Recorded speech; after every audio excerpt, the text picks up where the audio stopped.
What's up, everybody? It's Thegoal60 here for Week 8 of the 2018 college football season.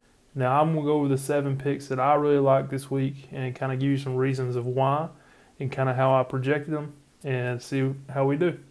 So the first game I'll jump right into is Colorado. Now, Colorado, last week I was on them against USC. They, were getting beat pretty bad.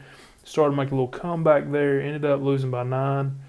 But I'm back on them this week again against Washington. So a few trends of why I'm on them. Washington is 2-5 their last 7 conference games. They're 2-6 their last 8 overall. They're 1-4 their last 5 as a favorite of 10.5 or more. While Colorado is 4-5 or 4-1 their last 5 as a dog of 10.5 or more. I have this game closer to a touchdown, so a little more than a touchdown difference in what the actual line is, and for that reason I'm taking Colorado plus 15.5. So the second game that I like this week is actually in the Big Ten, and it is a primetime game, and it is Purdue against Ohio State. Now Purdue is getting 13 points here.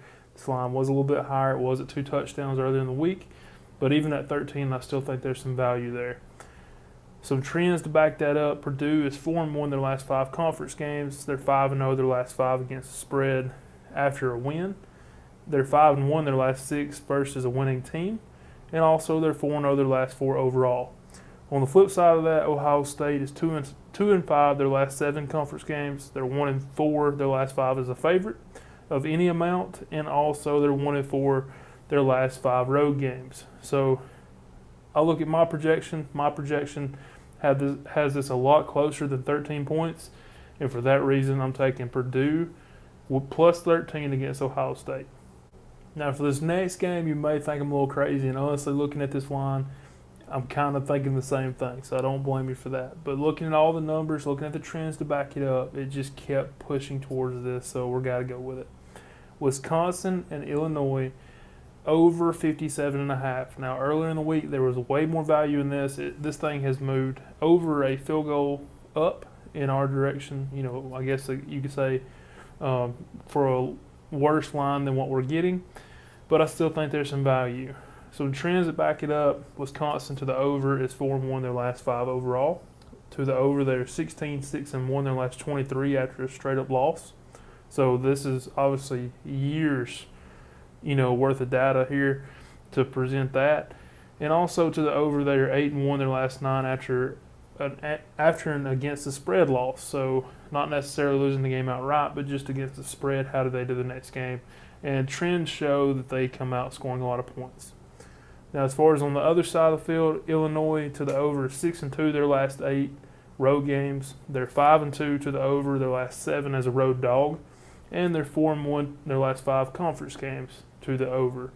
All those trends taken into consideration, plus the fact that when I projected this game out, it actually came out closer to around 63. So with that said, I'm going over 57.5. Now for the final 4 games, all 4 of them are in the ACC. The first one we'll talk about is a big-time game. It's 2 undefeated teams. That's North Carolina State and Clemson.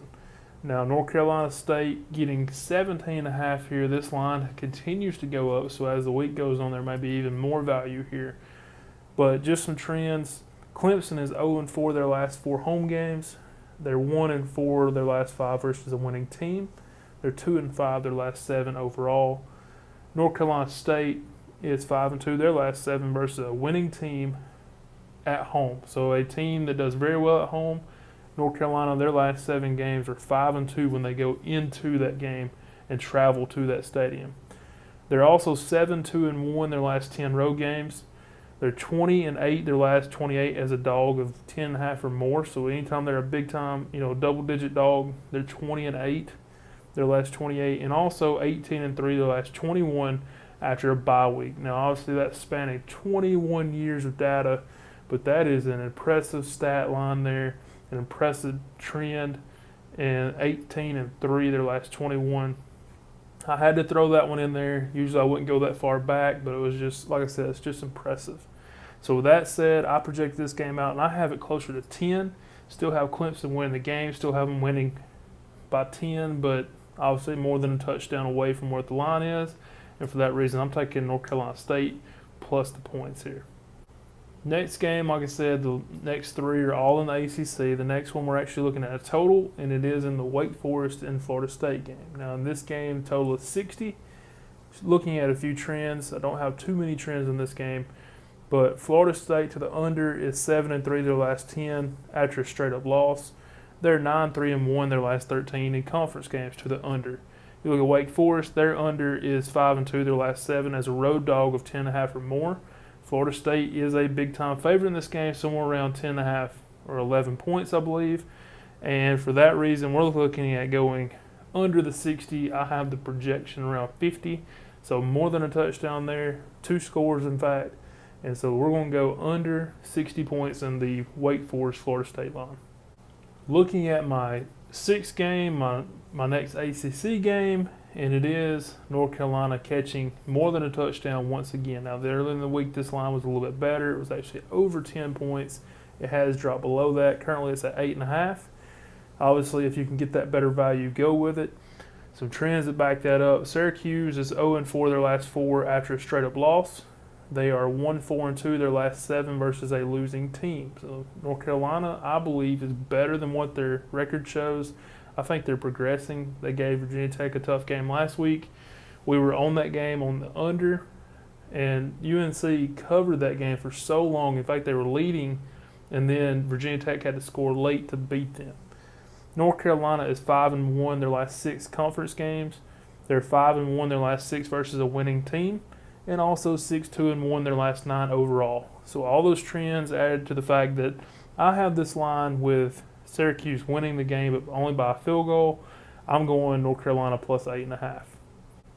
And then for my final game, it's like once again, it's still in the ACC, and it is with Virginia. Now Virginia's catching a touchdown here against Duke, and don't get me wrong, I wouldn't overlook Duke here, but everything points to a lot better line here.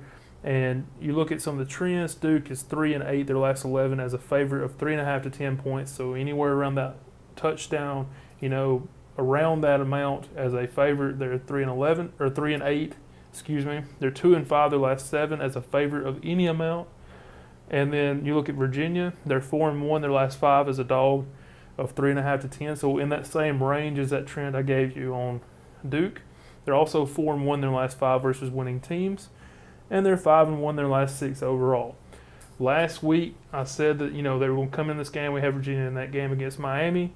I thought that they would play Miami a little tougher. I thought Miami would have a down week. Sure enough, they did. Virginia gets the outright win. I don't think they get the outright win this week against Duke. I think they come back a little bit closer down to earth. But I do think Duke wins a close game, and for that reason, I think Virginia plus the touchdown is the way to go. That is my final game. I really appreciate y'all tuning in this week for these 7 picks. As always, give it that thumbs up if you agreed or disagree. Comment, let me know what you think. Share this video, and I will see you soon. Thanks. 60% of the time, it works every time.